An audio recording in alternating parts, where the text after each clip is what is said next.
Escasuso, buen día. Hola, buen día, muy bien, gracias. ¿Cómo están ustedes? Bien, gracias a Dios, bien, doctor. Pero qué tema tan sensible hoy por hoy cuando vemos que mucha gente, incluso deportistas, ¿no? Mueren en plena competencia y decimos, bueno, pero la muerte súbita, ¿se está presentando ahora de manera más habitual que antes? No, creo que lo que ha mejorado es los diagnósticos y la difusión y las estadísticas. Me parece que en los últimos 20 años, le diría yo, la incidencia de muerte súbita sigue siendo la misma, aproximadamente 40.000 muertes al año en Argentina, quizás un poco más en la mujer que en el hombre debido al cambio de hábitos en la sociedad, pero lamentablemente no ha ni aumentado, pero tampoco ha disminuido y esto es lo preocupante. Ajá. ¿Y por qué tendría que disminuir, doctor? Bueno, en la medida que uno trabaja en prevención, uno espera que esto tenga algún tipo de impacto sobre la salud de la población. Entonces, si controlamos lo que los cardiólogos llamamos los factores de riesgo, es decir, las campañas para dejar de fumar, control de la obesidad, realizar actividad física, los chequeos clínicos para ver cómo está nuestro colesterol, nuestro azúcar en sangre, Ajá. debería de tener algún tipo de impacto, ya que la principal causa de la muerte súbita es la enfermedad coronaria, y por Claro. eso que su incidencia se duplica a partir de los 45 años y sigue en aumento. Pero bueno, todavía no se ha visto una repercusión en lo que sería la salud pública de la población. Ahora, ¿cómo se entiende cuando es un deportista que, bueno, obviamente de alta competencia, profesionales que mueren en pleno campo de juego? Se supone que están controlados, que son sanos. ¿Cómo se explica Sí, ahí la muerte súbita, doctor? mm. Sí, digamos que como concepto es una población muy especial. La muerte súbita no ataca a personas sanas, sino son personas que no saben que tienen una enfermedad, que el concepto es bien distinto. Y deportistas que son de alto rendimiento, también en general hay que decirlo, desarrollan una cardiopatía que se llama miocardiopatía hipertrófica, que eso genera cierta inestabilidad eléctrica, que es de control y de seguimiento, y a veces podemos llegar a tener alguno de estos desenlaces. Pero, Ujú. digamos, el deportista de alto rendimiento es una persona que finalmente enferma su corazón por su actividad profesional, ¿no? No es el deporte de salud que uno aconseja a sus pacientes, que es una actividad controlada, de una intensidad intermedia, entre 3 y 4 veces por día. Acá estamos hablando de profesionales que hacen doble turno, 8 horas, de alta carga, alto rendimiento y Sí. todos los días. Entonces, Ujú. es muy diferente el contexto de la imagen de deportista saludable que uno tiene en su imaginario. ¿Hay síntomas que anteceden a la muerte súbita? Bueno, es un dato muy interesante. Tradicionalmente se decía que no, pero hay estudios epidemiológicos interrogando a la familia, sobre todo, ¿no?, de las víctimas de muerte súbita, que la semana previa hay algún aviso que generalmente el paciente o subestimó o confundió. Puede haber falta de aire cuando no es habitual la falta de aire, o sea, todos sabemos frente a qué situación hacemos falta de aire, o sea, si uno sube corriendo 2 pisos por la escalera o corre el colectivo o se angustia y se pone nervioso, por ahí lo podemos percibir, pero una falta de aire que nunca tuvimos, dolor de pecho que son muy cortos y transitorios y uno incluso puede atribuirlos a causas digestivas, y esto ha ocurrido casi en la mitad de las víctimas han tenido algún síntoma que no se supo correlacionar. O sea, es bastante confuso el cuadro, pero hay que decir que síntomas puede haber. Cuando se habla de un infarto fulminante, ¿es lo mismo que la muerte súbita? Claro, sí, porque la muerte súbita hace referencia es una muerte inesperada, es decir, una persona que no se conocía enferma, entonces uno no presumía que esto podía ocurrir, y que es repentina, o sea, entre las 6 y las 24 horas de aparecían los síntomas, esto que estábamos hablando recién, la muerte es súbita. Entonces, si frente a un dolor de pecho a las 2 horas uno fallece, eso es una muerte súbita, pero Ujú. también por la rotura de un aneurisma cerebral, si uno tiene un dolor intenso de cabeza y después pierde la vida, también la muerte va a ser súbita. Lo que sucede es que la principal causa, como dijimos al principio de la nota, es cardiovascular y el 80% es enfermedad coronaria. Pero toda muerte que ocurre repentinamente se debe considerar como muerte súbita. Sí, le voy a hacer una pregunta que tal vez suene absurda, pero ¿se puede reanimar a una persona con muerte súbita? Bueno, se debe reanimar. ¿Se debe? Sí, veamos el eslogan, que no es un eslogan, que es la semana de la prevención de la muerte súbita, porque la muerte súbita en definitiva es el fracaso de la resucitación cardiopulmonar. O sea, uno quizás, como dijimos también hace un rato, no puede evitar el paro cardíaco, pero sí lo que tiene que evitar es la muerte súbita. La muerte súbita es el desenlace final, es el estadio irreversible donde uno definitivamente pierde la vida.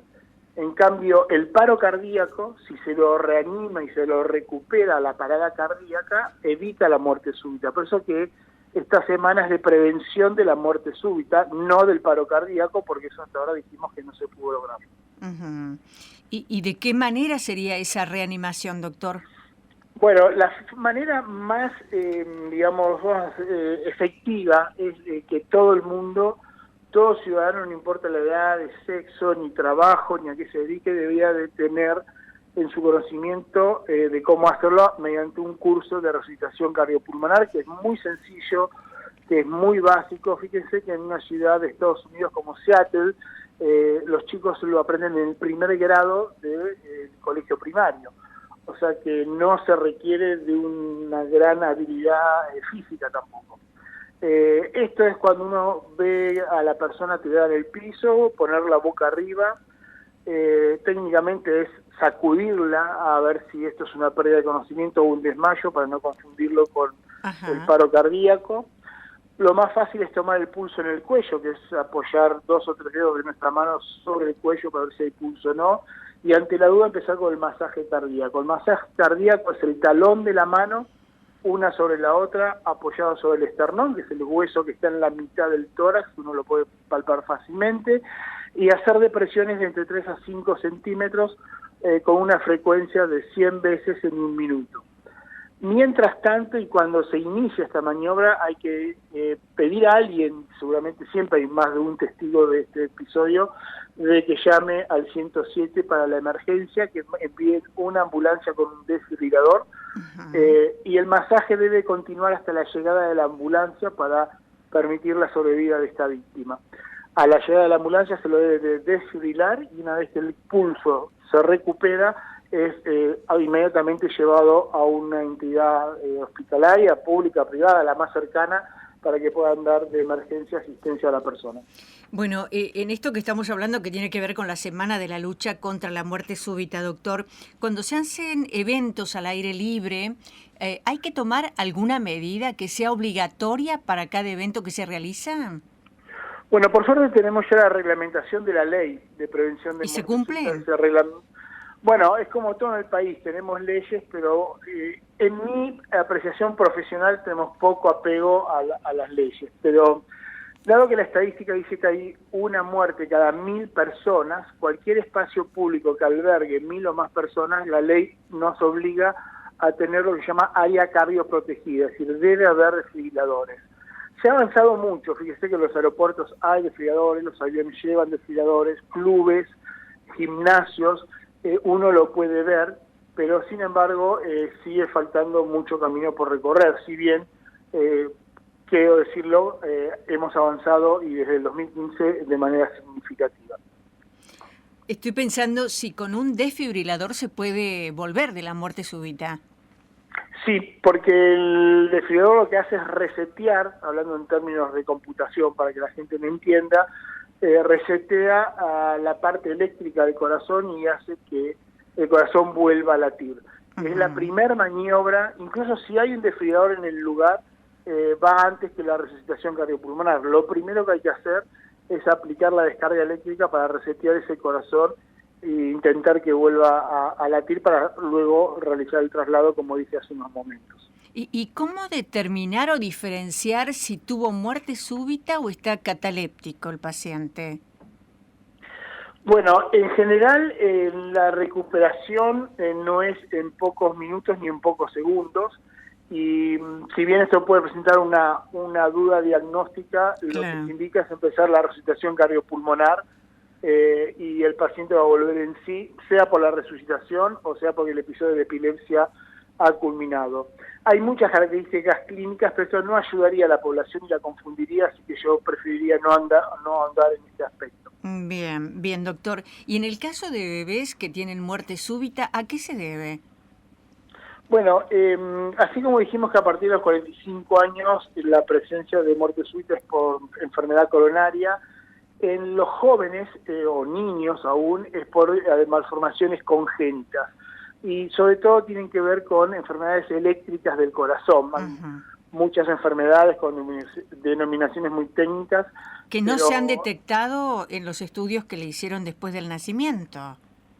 Exactamente, algunas enfermedades eléctricas son de aparición intermitente, es decir que al momento de examinar el neonato puede estar todo correcto y en los primeros días o semanas puede desarrollarse. Igual, para transmitir tranquilidad, en general en este tipo de patología hay antecedentes de muerte súbita en la familia, y esta es una pregunta obligada en el interrogatorio del neonatólogo.